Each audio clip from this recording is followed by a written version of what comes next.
Materials provided by Fredericks and Winsor Newton. Painting's an interesting medium because there are so many choices and options, not least of all, the surface you paint on. Yeah, and I think a lot of it depends on your situation, like the amount of time that you have, and also the type of work that you're doing. Yeah, like I did like a big painting commission and they really wanted archival quality materials, including canvas, the gesso, the stretchers, all of it. And then if I'm like just at home practicing with a new color or testing out a new type of paint, I'll even paint on like an old cardboard box, you know? Yeah, or sometimes when I was in art school and I didn't think about it in advance. I was running to painting class and I'm like, oh shoot, I need something to paint on. Run to the store, grab a pre-stretched canvas, go to class. They all serve their own purpose, but you can definitely notice when you're painting on a pre-stretched canvas or a piece of cardboard, obviously, or like a really nice canvas you've stretched yourself. It's so hard to get into painting because it can seem just a monumental feat to get all the paints you need, all the supplies, the brushes, the canvases. When you're starting out, testing something out, I don't think that like a cheaper pre-stretched canvas is going to make or break your experience. I don't think so at all. I mean, definitely I have personal preferences.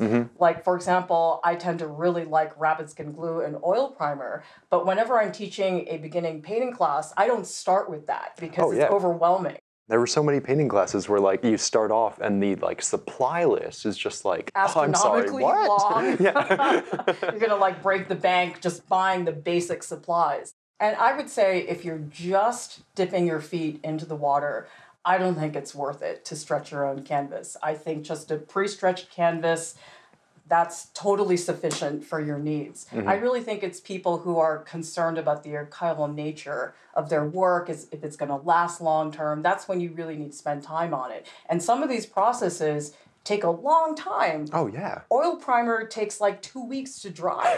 Gesso is overnight. Like you said, you've developed your own preferences for it. You have to learn the medium in general to see what those preferences are. Probably the most affordable option for a surface to paint on would be canvas paper. Usually comes in a pad, so you can get many sheets at a time. It's pre-primed, so you don't even have to bother to gesso it. This is when you have no time at all and you really need something to paint on right away. More so, I use this for things like on the go. I don't often do plein air painting, but when I do, something like this is great because if you tear out the individual sheets, you can roll them, fold them, and then if you just get some painter's tape around to box it off, I can roll this up in a backpack, stick it in with my paints, and then you can just do a quick little painting study without needing to set up an easel or stretchers or anything like that. But I think one of the disadvantages of it is that you can see it's just floppy. Yeah, so absolutely. It's really flimsy. It's not going to be a very sturdy surface, and you have to tape it onto something else. So it's not terrific in terms of being really sturdy compared to the other options out there. I think that that difference is so vast that if you're just trying out, like let's say you're just looking into whether or not you like acrylic or oil better, I would say this is not an accurate representation of what either of those mediums can do. This is the thing where if you know what you're working with, then you recognize how this is a different surface and you kind of plan for that. But if you just kind of start painting for the first time on this, it can be a completely different experience. The next step up from canvas paper, I would say, is a canvas board. So this one here is made by Fredericks, and it's basically just canvas paper with a board behind it. They come in all different sizes, and I get some of the like smaller 8x8s, and anytime I'm doing like color studies or like film studies or something like that, they're just perfect to kind of like sit on your lap, sit on the couch, and just play around with a painting. And you get the sturdiness, which you don't get with the canvas paper. They're pre-primed, so you don't have to gesso them. And I just find them really great because they're very affordable compared to the pre-stretched canvases that are on stretcher bars. The thing is, like, it is sturdy, but you can't push it too hard, you know? It's not as reliable as something stretched on a canvas, but if the purpose, like I said, is for practice, you know, you can't find much better than this. I mean, I don't think this is very good long-term because I have definitely had ones that warped, especially when I was using acrylic, and that would definitely be a big no-no if you're trying to create something that needs to last long-term. A pre-stretched canvas is such a great option because it's affordable, but you get the advantage of a really nice sturdy surface because it's actually stretched on stretcher bars. Totally, and there's like a whole range of pre-stretched canvases. You know, if you just want to try it out, there's like sets of 4 you can find for pretty cheap. But then there's also ones like this, which is like the Frederick's Pro series, and they're just really sturdy, really nicely stapled in, nicely stretched, good strong bars. And pre-primed, so you don't have to gesso it either. Which is fantastic. So I'd say, like, without a doubt, if you're like interested in this medium and you think it's something that you want to get into, something like a pre-stretched canvas, I think it would be the best way to start, and it's the most realistic representation of what the medium can do for you. Right, because I think when you get to stretching your own canvas, the nuances are in how the surface feels. It's not a structural issue. So this is a good tester if you really are saying, okay, do I really want to invest the time in stretching my own canvases? Because this is very close. And that's the thing that like no other thing is able to replicate, is that give, a nice almost drum-like feel to it. And it's the perfect amount of strength and structure with a little bit of give. Stretching your own canvas is really, I think, the best quality that you can get. The only issue is that it takes a lot more work and a lot more time. So I'm wondering if you can explain why you would want to bother investing all that time if you can just hop to the store and get a pre-stretched canvas. Well, I would first say the amendment of stretching your own canvas can be, because I've definitely stretched canvases the wrong way, and it's the worst. Oh, it's awful. It's a nightmare. So it is the thing where, yeah, it is definitely a skill that takes time, but once you get that skill, like, it is perfectly taught. It is just, and more so, you can customize it to your liking. You can customize the size, customize the kind of canvas you use, everything about it, and you can really make it exactly what you want to work on. Or even the amount of gesso you put on. Yeah. Some people like the gesso to be thinner, some people like it thin. You can take sandpaper to make it super smooth, you can keep it rough if you want. And so all those slight factors, you can really make something that fits your preferences. Whereas with a pre-stretched canvas, that's it. I mean, you can't really do anything about what you get. Here, you really can think about every single slight factor. The most basic, simple primer is acrylic gesso because it's quick, it dries overnight, and it just does the job, gets it done. Yeah, and it comes in like different thicknesses almost, different viscosity. Like there's some really gloppy and then there's some much more liquidy. I mean, my preference is gesso that's a little bit on the thicker side because I once bought this gesso when I was in art school and it was so liquidy. Like it just went everywhere. Just drips off. Yeah, it just was gross. And so this Frederick's gesso is much thicker and that's sort of nice because you can always make it thinner. That's not difficult. How do you dilute it? Just with water? Just with water. Okay. That's enough. But actually, Frederick's also makes this gesso ground, which is basically powdered gesso. And I suppose if you wanted to, you could probably add some of that, although they do have a formula that you can follow as well. I also like using clear gesso, which is exactly what it sounds like. It just dries clear rather than white. And the good thing about that is that it opens up what surface you can paint on. So you can actually see the texture of the wood through the painting if you want to. Totally. Oh, that's awesome. Yeah, so clear gesso is a little unnecessary if you're using canvas. And really, anything is game to be gessoed. You could gesso cardboard, you can gesso wood, you can do masonite, you can gesso burlap. Yeah. As long as you cover the surface entirely, you should be fine. If you want to get really fancy and take forever to prepare a canvas, you can use Rabbitskin Glue. Rabbitskin Glue is a sizing, and so the Rabbitskin Glue by itself is not enough. You have to use oil primer, which is basically a thicker type of white oil paint. It's not as juicy as white oil paint. It's a lot stiffer of material. And so you have to do it in 2 steps. You have to paint on the Rabbitskin Glue first to stretch the canvas, let that dry, and then you actually scrape on the oil primer with a palette knife. Like on top of the dried Rabbitskin Glue. Exactly. Okay. And the oil primer takes forever to dry. It takes like a good 2 weeks or so, but it's so nice. nice to paint on, and I love it so much. For me, it's worth the time and the effort to bother doing that. And the other thing I should mention is that oil primer only works with oil paint. I was just going to ask, okay, so this would be a no-go for acrylic? Definitely not, because you can always put oil over acrylic, but you can't ever put acrylic over oil. It's a good basic rule to remember. Canvas can come in a lot of different kinds. There's the thicker weave, the thinner weave, the smoother. It's pretty great, and the prices are so varied in it that you can really work to get your own canvas and stretch your own canvas and still make it affordable. And generally, I would assume the thicker the canvas, the more it's going to cost. So if you get the really thin canvas, it's not going to cost as much. But I really think it just comes down to personal preference, because I happen to like the really thick, heavy, rough canvas. I don't know, what's your preference? I'm exactly the opposite. I really like the thin, smooth. Yeah, because of like my background with watercolor, I love smoother surfaces, you know? I just feel like it's so weak. That's the other thing. I don't usually like glob on my paints, you know? So I don't push the canvas as hard normally. You know? So you're a little bit more sensitive with your brush work. Delicate, yeah. Yeah, I'm not like that at all. I'm more like a bulldozer, so I need the thickness of the heavy canvas. Another option you can use is linen. And linen is pretty thin. Again, there are different versions of linen.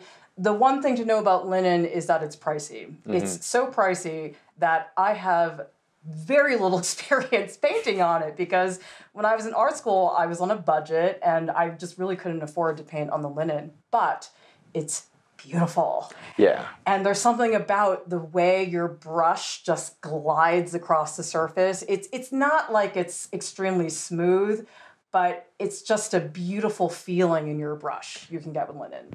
Fredericks makes this really cool product called watercolor canvas. And it's almost like if canvas and paper got together and had a baby, this is what it would be like. Yeah, because it's definitely like canvas backing. It's definitely fabric based, but it's just the texture that's exactly, it's in between like a hot press and a cold press of watercolor paper. It's smooth with like a little bit of toothy grip to it. But it definitely has a little bit of bounce. I don't want to say it's like a trampoline or anything like that, but it definitely is not super stiff the way a sheet of watercolor paper is. And it's pretty smooth, but it still has that fibrous, fabric-like feeling. So I'd recommend it because it feels very durable to me, and it seems like something that really would last. Other options that are more affordable are to use watercolor paper, or even printmaking paper is really terrific. So this is a rough watercolor paper. This is Reeves BFK, which is a very friendly printmaking paper that you really can use for almost anything. And so this is if you want to stretch your own surface, but you don't want to bother to spend the money on the canvas. The not wanting to spend the money doesn't necessarily mean these are bad. There's not at all. Most of the work in my own professional portfolio, I've used stretched watercolor paper, and it's just such a great surface to work on. It has a lot of like nice bounce to it. It's really taut, and it's great for the mediums to go with. And it's so different than canvas. Like the way it actually feels on your brush. I feel like this is super smooth and really stiff.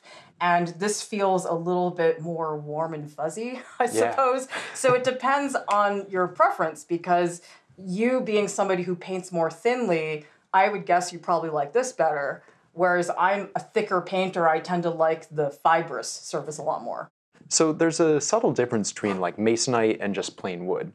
Rule of thumb, I think plain wood is better for acrylic. It doesn't absorb the oils found in oil paint. It does warp if you really glop it on, but if you find a thick enough piece of wood, then that's really not a problem. Masonite is another good option because it's nice and sturdy and it's just one sheet, so you don't have to stretch anything, which is really nice. But the one thing I would say is if you do gesso Masonite, I think it's a really good idea to sand the surface just a little bit. Oh, yeah. Because it gives the Masonite just a little bit of tooth, and that makes it a lot easier for the gesso to really sink in. This is pretty smooth, so if I just put gesso straight on it, I don't think it grips quite as well. It's good to know that once you get to a certain size, like this, you have to totally change all of your tools because the standard stretcher bars are not strong enough to stretch something this big, and you could actually end up with a super warped canvas. Oh, yeah. Which is the biggest bummer because you wasted all the supplies. I mean, once you have It's a warped canvas, you can't do anything about it.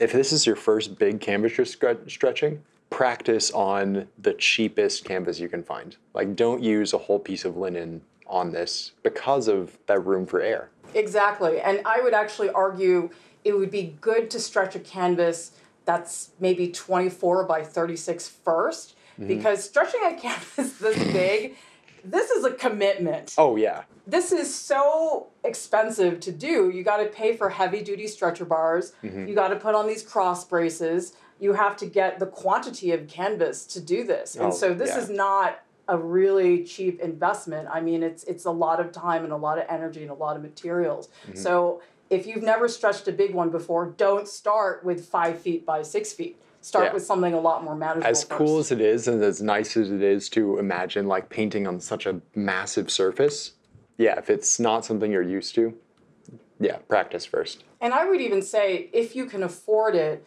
sometimes it really is worth it to hire somebody else to do it for you, because I once did a series of 5 foot by 6 foot canvases, and I was just stretching for like months. It was awful. And it's tiring too. When you have a huge canvas like this, it's not fast and it's exhausting. Another perk of using stretcher bars is that you can reuse them. So sometimes if I'm just doing a painting just for fun and I don't want to keep it necessarily, I'll let the painting dry, and you can actually just pull the canvas off. And if the staples are being stubborn, you can just use a pair of pliers and just pop them out. And so that's a great thing, especially with heavy-duty stretcher bars, which tend to cost a lot more than the standard ones. You can save a lot of money doing it that way. Totally. Also, like repainting on paintings that you don't like anymore, that you messed up. Or I have a lot of those. Yeah, it's been... If you go to places like, hardware stores and things like that, even just ask them for like scraps of wood. Like if somebody gets one cut and they have like a leftover piece of wood that no one's going to use for anything else, sometimes they'll just give them to you. So in stretching the canvas, there's a lot of things that can go wrong, but if you do it right, you end up with a great final result. But I do think it's actually okay to do it wrong a few times. Oh, yeah. Because there was one time I didn't mix my Rabbitskin glue properly, and then my painting cracked like within a week. And I thought, oh shoot, I really should measure it, shouldn't I? Yeah. So don't worry if you try to stretch it and a couple things go wrong the first few times. I think that's totally natural. And I do think it takes time to figure out, okay, I really should not do that, and this is a better way to do it. And in the end, everybody comes up with their own technique. This is the most basic canvas stretching demo using canvas or linen with acrylic gesso. It's the exact same technique for the linen and the canvas, so you can interchange the two. The first step is to figure out how big you want your surface to be. In this case, we'll be working with a 16 by 12, 2 12s, 2 16s. These pieces end up fitting together just like a puzzle. You'll slide the triangle into the groove of the corresponding piece to connect the two pieces of the canvas bar. I'm actually amazed that they fit so well. It's beautiful, yeah. Before you really want them set in and rigid, you want to piece them all together, I find. Because that way you can make sure that it's not wonky, that everything's a little bit balanced. So you're not even trying at this point to make it straight. You're just trying to put it together? Exactly. A lot of good tricks to get this in without use of a level. Something I always did in college was put them in a door frame. Oh my God, that is so smart. Right? So if you just like have the door frame, you stick the canvas in and then you wedge it on each side. 2 staples into each corner just to firmly adhere it. Oh, that's funny. You're doing 1 staple per corner? Similar to how I staple in the canvas or the watercolor paper, depending. I like to do like 1 on each side to keep it circled and rotated so it doesn't become balanced. I do all 3 at once. Oh, yeah? Yeah, I do, and then I move around. I guess as long as you're not bumping it, that's the important thing. There's no right or wrong way to do this. There's a right or wrong final product. Right. But however you get there, it's totally up to you. Yeah, as long as you have a nice, smooth surface that's not warped, that doesn't fall apart, you're good. Yeah. I think for a small canvas of this size, 2 staples is enough. Totally. But sometimes if it's a little bit bigger, maybe I'll do 3. I would also say, if you look at the staples, do you see how they're not perfectly flush with the stretcher bar? I actually like doing it that way because if I decide to take this apart later, these are easier to pull out. Oh, yeah. There's no need to hammer these in and make them perfectly flush. Measuring out and stretching the canvas is a lot like wrapping like a Christmas present. You want the extra overhang so that you can really grip it and you have a little bit more to work with. It's tempting to use as minimal as you can just to save on the canvas, but really like that extra centimeter or inch you give yourself is really going to make this part a lot easier. And also, if you were to take this canvas off later, it's so much easier to take off if you have extra canvas. Oh, absolutely. So I always err on having too much over rather than too little. So to start, I always eyeball it, usually like, between 2 to 3 inches. So now that I've roughly measured out, approximately the extra canvas that I'll need, I can go ahead and cut. You just eyeball it? You don't bother to draw a line? I just eyeball it. So let's talk about canvas pliers. These are nice wide ones from Frederick's, and you want to grip the canvas not too tightly, nor too loosely either, and make sure you have a nice tug to get it nice and taut. And technically speaking, you could do this with your hands. oh yeah, and actually something this size, it actually took me some getting used to use canvas pliers for it because this is such a manageable size. Pretty much anything bigger than this, I would use pliers without thinking. Well, once you've done a few and you've gotten your fingers really raw, it makes you want to use the canvas pliers. I would just say there's different sizes of canvas pliers. Like this size that I have, this is not remotely as wide as the Frederick's pliers, so this is a very different grip. Yeah, but they work just as well. Like I used some like these like all through school, and it's the same principle, just the nice grip, nice tug. It just makes it easier for you, regardless of the size. To me, this pair of canvas pliers has sentimental value because I bought it when I was 16. Yeah. And it's like a pair of old jeans, and it's actually sort of a crappy pair of pliers, but I'm just used to it. The first thing you do is you put one staple in the middle on each side. And for the first fold over, you don't even need to use the pliers. Don't worry about stretching it super tightly. Find the center there and connect it in. And you always want to do the opposite sides. So you don't want to go in a circle around this because that risks, what can happen is you'll get little like puckers in the corners if this part isn't done correctly. Now, what about this? Because this piece of canvas is really wrinkled. Is that going to be a problem in terms of getting like a really smooth surface? Not a bit. In a way, I think the wrinkles kind of help because once the wrinkles are all smoothed out, that's how you know you've stretched it properly. Oh. But wait a minute, if I look at your canvas, you stretched so much here, I don't think you're going to have enough on this side. Right. Oh my God, you're absolutely right. Yeah. Yeah, so you got to make sure you really are stretching it appropriately. And now this, you could, don't use a palette knife. Come on, what are you thinking? Just pull it out with your hand. Oh, come on. So once you check to make sure you have canvas enough on both sides of it, you'll fold that over, just apply the staple right in the center.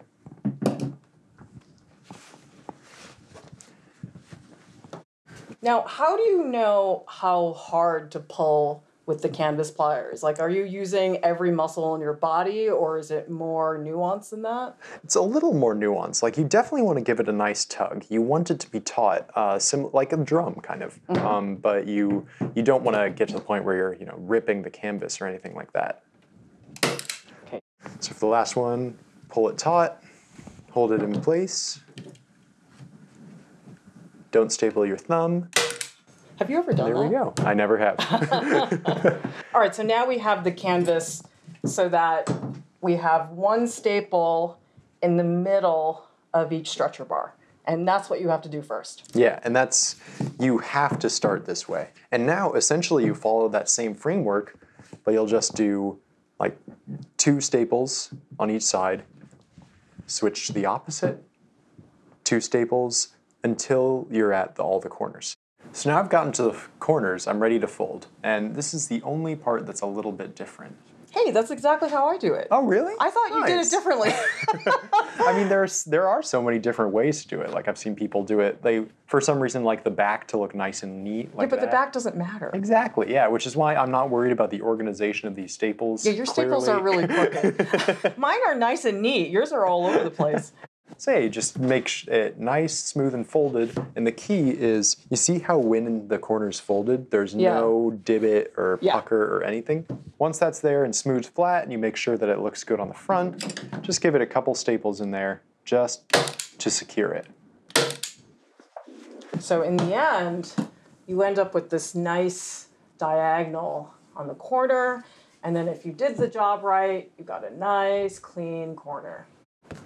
Let's see. Yeah, I like to do that too. That's pretty good.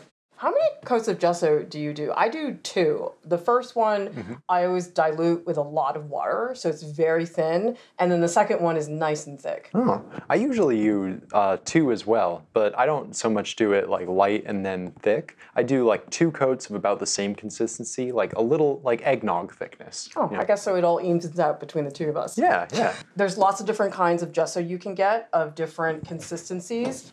This is Frederick's gesso, and it looks a little like cottage cheese. It's very thick. However, I would much prefer to get gesso that is too thick than too thin. Yeah, and you just dilute it with water.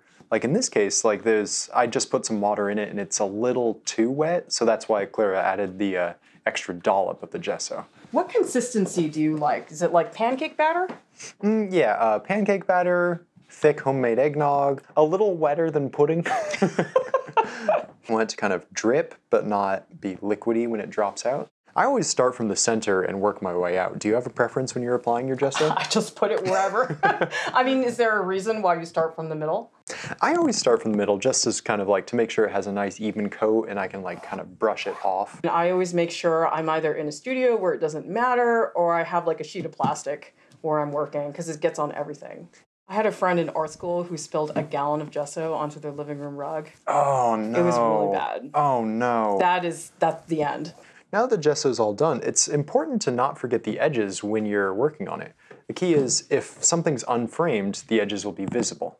And so therefore, I always, when I'm painting, paint the edges. Well, especially for oil painting, if you have any part of the canvas be raw and you get oil paint on the raw canvas, eventually the oil paint will eat through the canvas and then there goes your painting. It's wild, yeah. And it's not so much of a problem with acrylic because it's plastic based, so it won't consume the canvas. Do you let the first coat dry overnight or just a few hours? I let the first coat dry for just a few hours. Oh, I always do overnight because I get stressed that it's not dry enough. It's probably overkill, but I always do it that way. Then once you paint the sides, you'll have a little overlap going on the front, so just kind of give those a little smooth. There we go. Nice. I love the way that looks. Oh, so clean. Awesome. So you let the first layer dry, and then you put on another layer, and then you let that dry. Yeah. So tell me, when you put on the second layer and you say you like the second layer to be thicker, what benefits do you find from that? I just feel like it's a little bit stronger, a little more substantial. It's so funny that this is like a difference in how we do it because it's already hinting at our difference in painting style. Right, Like you said, you paint thickly and you kind of really work the canvas, whereas I paint thinly. I like a lot of things to kind of water down the paint. You're going to see there's 2 little notches in the corner. And all you need to do is take the canvas key. Actually, you should do the notch that's below first because one is below and the other one is above. So you fit the canvas key in like this, and then you take a hammer, and you just hammer it this way. And what the canvas key is doing is it's actually pushing the stretcher bar out a little bit. Oh, so it's going in that direction, okay? Now, I'm going to put in the other canvas key like this. I'm going to tap. So you want to have the canvas keys inserted like this. You don't want to go too much because if you do this too much, you could actually, I mean, I've never actually split it before. But you could. You could, I guess, if you were really hammered in super hard. And so if you put the canvas keys 2 in each corner, that has then pushed all of the stretcher bars out a little bit, and then it makes it a lot more taut. Okay. Because my problem as an art school student is mine were never taught enough, ever. And so when I discovered this, I was like, oh my God, it's like magic. It's nice and tight again. So these are a great solution if you get in that situation. So now the next step, and it's an optional step, is sanding. Once the gesso is completely dried, it's got a lot of, you can see the brush strokes in it, it's got that tooth to it, which again is why this is optional. So you want like a softer sandpaper, and you don't want to put too much pressure on, obviously, because you don't want to damage the canvas beneath the gesso or strip off too much of it. So you can feel already how just that nice little patch is just nice, crisp, and smooth. You sand way more than I do. Really? I just do a quick little pass, and you're like really sanding the surface. I really like it to be just very smooth. Oh, really? Because I don't like it hyper smooth. If you don't like staple guns, this is the way to go. All right. You don't have to staple anything. This is a sheet of watercolor paper, although you can also use printmaking paper. That'll be totally fine. And then you take paper tape, which you really can get at any shipping supply store. You wet the back of it, you place it on top, and then you gesso it, and it comes out perfectly flat. Cool. How do you remove the tape afterwards? You just peel it off like painter's tape? No. That's going to be a disaster. You just take a utility knife, and you just cut down like this. And I think it's good to use plywood. I wouldn't use something that's thin, but you also don't want to use like an expensive piece of wood because obviously... Because you're cutting, right? Yeah, you're cutting on it and that's not going to work so well. So you just pick it up like this. Sweet. And then do you see how there's still paper tape here? Yeah. I just take a pair of scissors and I just cut it off. So do you do the painting when it's on the board, or do you do the painting after you cut the piece out? You would want to do the painting first and then cut it off. Although... Because otherwise now you just have like a piece of gessoed paper. Yeah, I mean, this is fine too. You could just paint on it like this if it doesn't bother you. But painting when it's under the tape is what gives you the tautness. Yes. The key to this technique is you have to soak your paper first. Oh, yeah. If you don't soak your paper, this is not going to work. That's funny. I wouldn't expect that, though. Like, I soak watercolor paper all the time for stretching and stapling it. But even for something like this? Yeah. Cool. And if you have a huge sheet of paper, you can do it in your bathtub, which I've done on many occasions. Okay, so this is nice and wet. And then what I do to get rid of the excess water is I hold it up, and then do you see the little stream of water that's coming down? And I wait until that just drips. Now the paper is sopping wet. You don't want it to be that way. You got to make it damp, so I just put it on top of a towel like this, and then cover it with the towel. I just press down like that. And then when you take the towel off, it's nice and damp. If you see some shiny spots, that probably means that it didn't get blotted enough. So you can just go back and get rid of those shiny spots like this. And now you have a perfectly damp sheet of paper. You're going to take your paper tape and you're going to measure it so that it's a little bit longer than the side of the paper. Okay. The paper tape has a gummed adhesive on the back, so you just take a wet sponge, just pull it over like this. Okay. And you want to put it down so it covers about half the paper. Press it down like this. And then that side is finished. Nice. You're going to do that on all four sides. The paper is going to get all buckly. And that's when people freak out. They go, oh my God, it's all wavy. It's not going to work. But it comes out perfectly flat the next morning. Oh, nice. It's like magic. It's a pretty smooth surface, so I think it's important to really spread the gesso. If you don't spread it, it tends to get almost lumpy, and you don't want that to be the case. And you want to make sure that you paint over the paper tape. Don't paint just up to the edge. That's not going to work. Why wouldn't that work? Well, because then the watercolor paper isn't going to stretch all the way. You have to have it totally covered with gesso. Now, do you see how the paper's starting to buckle a little bit? Like if you look down here, it's not quite flat. Yeah, and over here, like if this was my first time doing it, I'd feel like I did it wrong. Yeah. No, you didn't do it wrong. It's going to look like this while it's still wet, but then the next morning, it's going to be perfectly flat. Oh, cool. It's like magic. It's awesome. I guess in a way, this is like making your own canvas paper, but it's nicer because it's more smooth, and probably the paper isn't quite as floppy as canvas paper. A lot of people, I think, don't know that you can actually stretch watercolor paper or printmaking paper on stretcher bars. Oh, yeah. And this is a great option because sometimes canvas can be a little bit more expensive than the paper. The other thing is this is if you want a really smooth surface. I know. Yeah, sign me are up. one of those people. So this is a great option because if you paint with oils, it's a totally different experience. You really just feel like you're painting almost with a different type of paint when you have such a smooth surface. The first thing you want to do is get your sheet of watercolor or printmaking paper, and you're going to measure so that you have about, what's that, like 2.5 inches from the stretcher bar. So I'm just going to take this, and now it's the right size.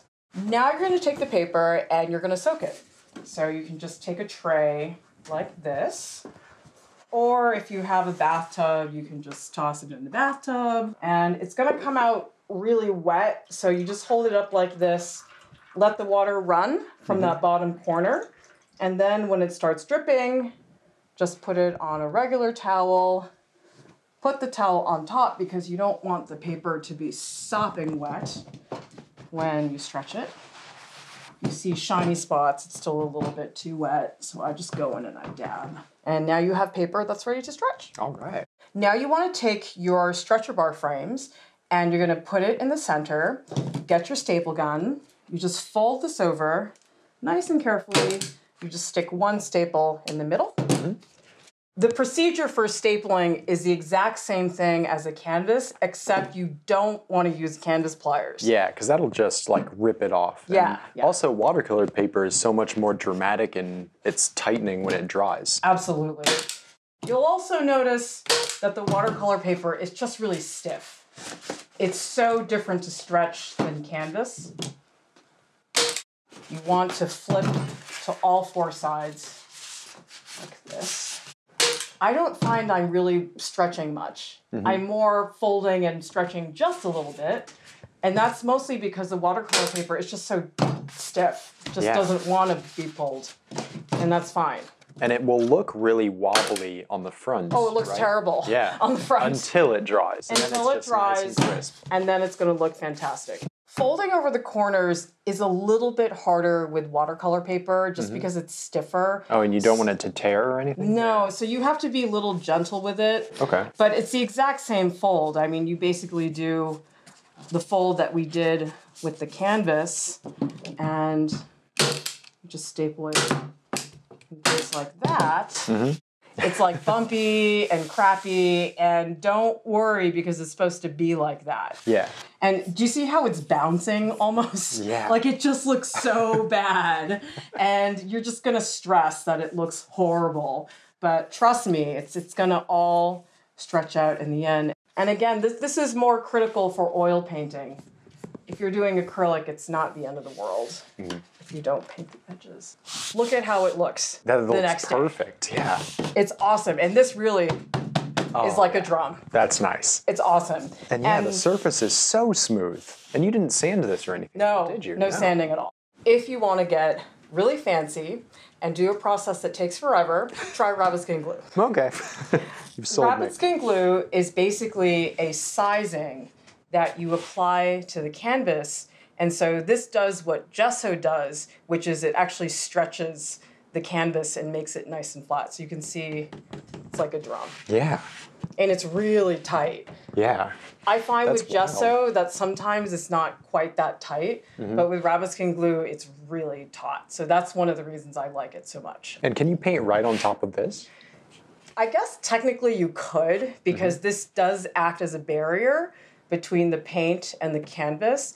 But I actually tried that once when I was in art school, and I just didn't like the way it felt. It was like really coarse, and it was hard to spread paint on it, and I found that challenging. The Rabbitskin Glue by itself is not enough. You also have to add oil primer on top of the Rabbitskin Glue after it's dried. Because this is basically oil paint, but a lot thicker, you can only use this for oil paint. This is not a technique you can use for acrylic paint because you cannot put acrylic paint over oil paint. The whole thing about Rabbitskin glue is that when you mix a batch of it, you have to use it right then and there. You can't mix it, let it sit overnight, and then use it again. So for that reason, I generally like to do a whole bunch of canvases all at once. So I'll maybe stretch 6 canvases and then do all Rabbitskin glue, and it makes so much more sense. Okay. Like, you don't want to mix up a whole batch of Rabbitskin glue and only use like a quarter of it and then just cover one canvas. It seems like kind of a waste. Yeah. So if you leave Rabbitskin glue overnight, you can see it just turns into Jell-O, and you should never reheat this. If you tried to reheat this, number one, it wouldn't work. Number two, I bet it would smell disgusting. Okay. So once it turns to Jell-O, you just toss it at that point. But again, that's an argument for using it up. To create Rabbitskin glue, you need to follow the recipe that's on the back of the bag. You have to use the precise recipe. Because when I was in art school, I was lazy and I would just dump whatever amount into the water. And what happened was I probably applied way too much. And so my canvases literally cracked within a month. Wow. Yeah, it was really, really bad. Okay. So make sure you follow this, because if you don't, you're going to end up with really bad paintings. So this says 6 tablespoons of Rabbitskin glue, which is a powder, to a quart of water. I actually am going to mix a smaller amount. If you want to do the math, it ends up being 1.5 tablespoons to a cup of water. I've got my pot of boiling water, and I'm going to pour a cup of it into here. And then you want to pour the water into another container like that. This should not be a container that you ever want to use again. So you should feel free to toss it when you're all done, because it's disgusting. Okay, and now I'm going to take the Rabbitskin glue, and I do think it's useful to have a tablespoon that just goes in the bag. You don't want to mix that with it. No, and it's just a pain, because then you're going to mix, like, where's the tablespoon measure? And it's much easier this way. Okay, I'm going to take the Rabbitskin glue. I'm going to get a full tablespoon. The key thing is when you add it to the water, you want to add it just a little bit at a time. You don't want to just dump it in, because you're going to end up with a big blob of it, and the inside of it will still be dry. Okay. So you want to do it really slowly. So I just shake in a little bit at a time, like this, and you can just take your bristle brush. The Rabbitskin glue should go on pretty thin. You don't want it to go on super thick, and you definitely don't want lumps. So I always make sure when I'm mixing it that I'm really pressing down towards the bottom, because sometimes you'll get like chunks of it and it's sort of gross. This is linen, and so you can see the linen is turning like dark brown. But if you use just like regular canvas, it'll just be clear. You won't be able to see it. Rabbitskin glue can be hard to see on regular canvas, and you got to make sure you cover everything. Also, your oil paint will go through and it will eat your linen. So it smells really bad. Is this like one of the... I know oil paints can sometimes have toxic natures. Is this a bad thing to smell? Should you be careful, ventilated? This is fine. I mean, it does smell a little gross. Like, this is not really something you want to sit around and sniff all day, but it's not toxic the way, say, like mineral spirits are. But if the smell bothers you, just pop open the windows. It's fine. And so if you touch this, do you feel it already getting taut? Yeah. Yeah, I mean, it's not going to stay that taut, but it's going to be pretty tight. Now you want to remember, of course, to not forget to paint all the edges. Just like that. And what I do with the Rabbitskin glue is I definitely let it dry overnight, because sometimes it feels like it's dry, but it isn't really.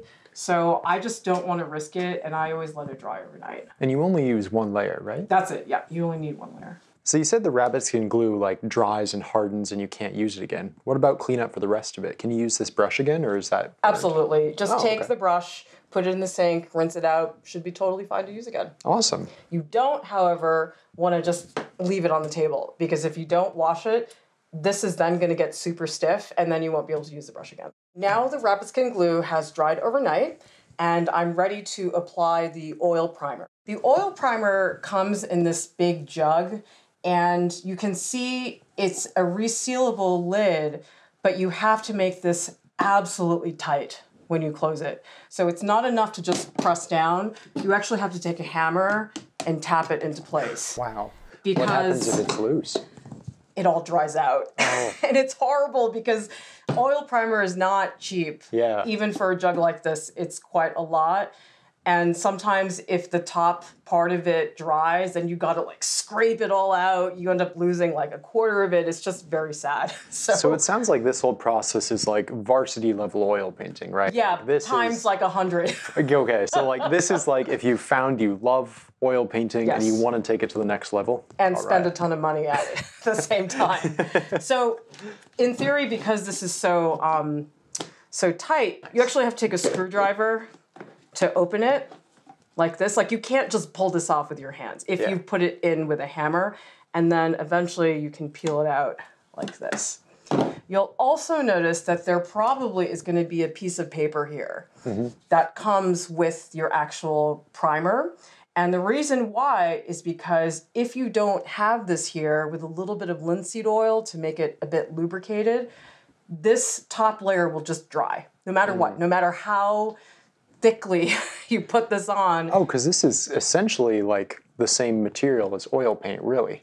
Yeah, except it's really stiff and it's not juicy the way that oil paint is. So you have to take this piece of paper and take it off.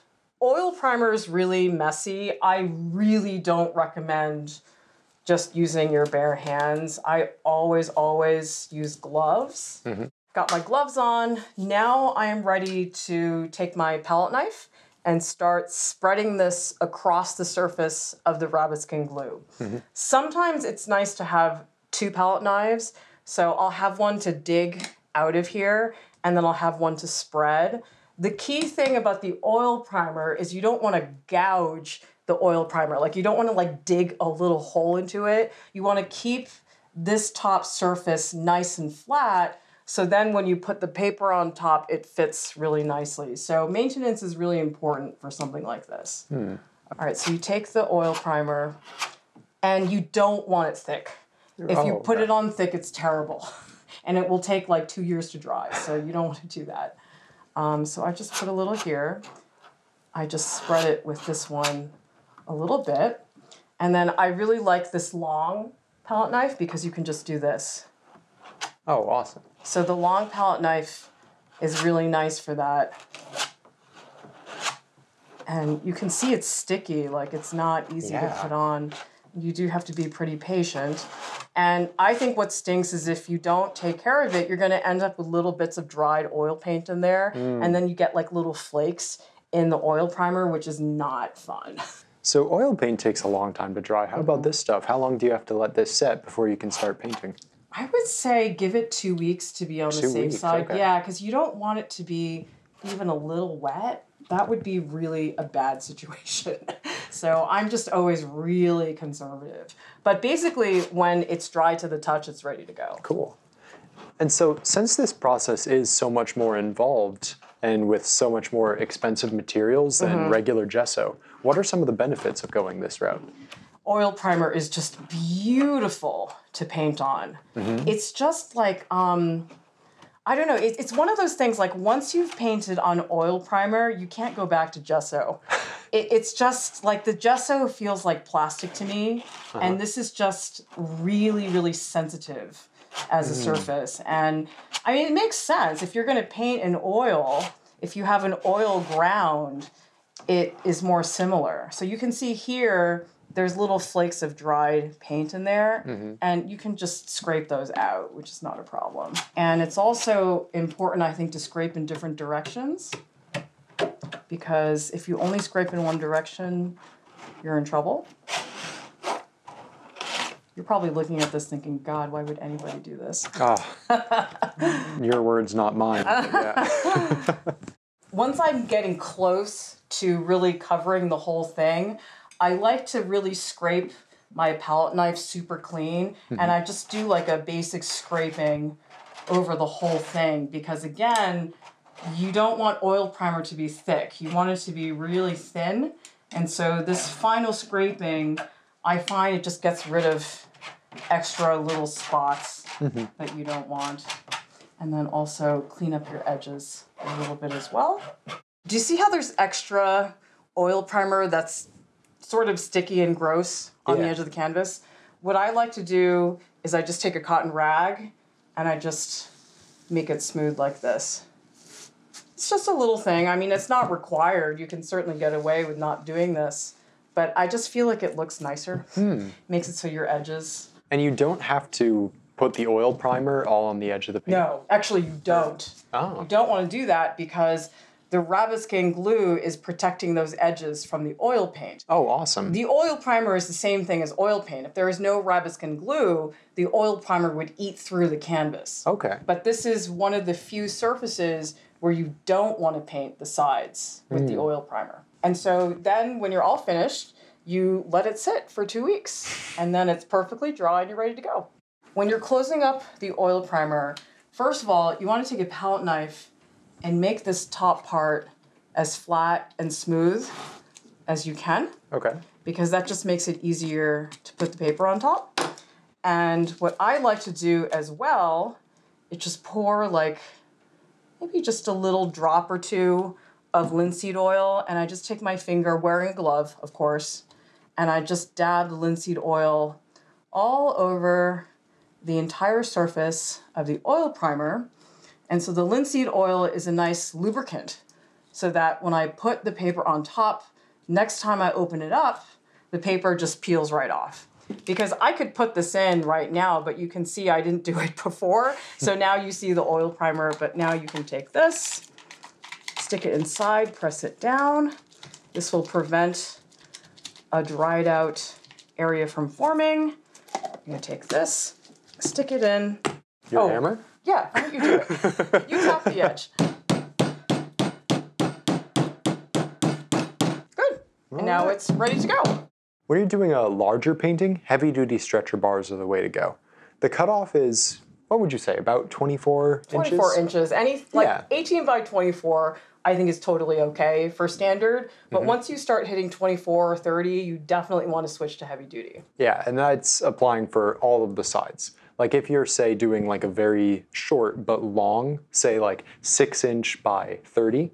Oh, absolutely. You would still do, yeah. Definitely. Because if you don't, the standard stretcher bars are so thin that the tautness of the gesso and the canvas is going to make it warp. Yeah. And then you have messed up canvas and warped stretcher bars. It's really not fun. It's terrible. And you won't know that until after the gesso process is complete. Exactly. Sometimes. And so I know that heavy-duty stretcher bars cost way more than standard ones, but trust me, it's worth it in terms of the grief you could be suffering. Once you start getting into 36 inches, 48 inches, that's when you need to put in a cross brace. So the stretcher bars alone are not enough. And then obviously when you start getting into like 7 feet, 6 feet, stuff like that, the cross braces have to be really strong. And I would say, unless you're somebody who has tons of carpentry experience, if you want to build like a 6 foot by 7 foot tall canvas, it may not be a bad idea to hire somebody to build that for you because it's a huge pain to do it by yourself. Yeah, and it's that kind of thing of like if you're doing a professional painting of that caliber, you've spent your whole time building up the painting skill set. And so you shouldn't be expected, nor should you expect yourself to be like a master of all these trades, you know? Like a key thing when you get to this level is like ask for help when you need it. I do think that it's totally reasonable to stretch your own large-scale canvases, but oh man, it takes forever. And it takes a lot out of you. Like it's physically taxing to stretch a huge canvas. And Oh yeah. take that under consideration before you actually start to do it. The whole thing, like think of it like a scale, even if you have no plans on doing this at home, like the kind of tautness you need to get, even with doing a small like 16 by 20 canvas, like just they maximize that. Yeah, by a lot. Yeah. I mean, I would say that's when you'd want to use these really big canvas pliers that Fredericks makes because my little wimpy one, not going to happen on a big scale. Your bars together, You try to fit them in, but then you usually need a hammer to tap them into place because they're so thick and so strong. Usually just your hands aren't enough. So let's put these two together like that. Okay, so you can see this one fit together pretty, oh, wait a second. Oh, that's the opposite sides. Oh yeah, that's wrong. Okay, don't do that. Yeah. All right, let's flip this around. Well, that's the difference between like the heavy duty and the standard, right? If you look at the heavy duty ones, you can see this has a divot. Kind of like the small ones. Exactly, but then when you turn it around, this side is very flat. Okay, so yeah, when we were putting together the small one, it didn't matter what side you used. So for the heavy duty, you have to be more intentional with that. Okay, so you take these, you put them together, and actually this one's fitting pretty well. They don't always do that. Awesome. And then let's get this other one. Wow, these fit pretty well. Yeah. I've gotten ones that like really. Oh, there are some you have to like really hammer. You have to like hammer them in like so much. Okay, let's try this. Wow, these fit really well.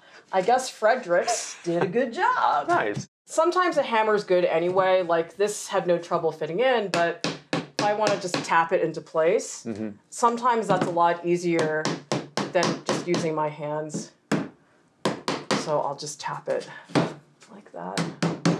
So you can see now if I turn it around, you have the divots on this side, flat side on this side, and I think we should go use your door frame trick to make sure that we have a perfect right angle. Typically, I like to use a heavy-duty staple gun on the heavy-duty stretchers. Don't have one today, so I'm going to use this wimpy little regular staple gun, but it should be fine. I like to do more than 2. So in this case, I'm going to do 4, like this. And I'm going to flip it around. The other thing that I do is I also flip it over, and I do staple the other side. Oh, really? Yeah. Okay. I don't know. I don't do that with the standard ones. Me neither, yeah, but for bigger size? It doesn't hurt. It's just a few more staples. This canvas frame is now ready to go. You can cut your canvas, get started stretching it. It's pretty much the exact same thing as on the small scale canvases. The only difference is it takes way longer and your arms are going to hurt more afterwards. Same thing with the gesso, really. That's when you want to bring out the big gesso brush. You're going to use a lot of it. So I wouldn't really use like nicer gesso for this. Just really go heavy on it. If you're really a glutton for punishment, you can stretch a canvas like this and use Rabbitskin Glue and oil primer like me. Wow. It took I'm okay a not while. doing that. Yeah, but you'll see a canvas on this scale, not only do you need heavy-duty stretcher bars, but you need actually a cross brace. Yeah, these are like 2x4s practically. Well, they're actually cut so that they fit into each other. Okay. So I actually used a router to do that. But again, if you don't have carpentry experience or if you don't have somebody who can help you, don't try that by yourself because it's dangerous and you really should just hire somebody else to do it for you. But yeah, nothing is going to warp this thing. It's really, really strong, not going anywhere. Awesome. Because even at this scale, it can warp. That's happened to me. Oh my God, no. Yeah, because I stretched one before I did this one and it didn't have cross bracing on it. It went, meh. It was so sad. When does the warping happen? Like post gesso drying or? Usually it happens once the gesso is dry. You'll notice that it's all warped and it's just so sad. Oh. This is what you want to do if you want to make a huge piece. Or you well, can hey, save nice work. Yeah. Not quite as mobile as the stretcher bars? Okay. I've never used canvas keys. What's wrong with you? I always stretch them really taut. You're so annoying. Oh, absolutely. You just take the brush. Blah, blah.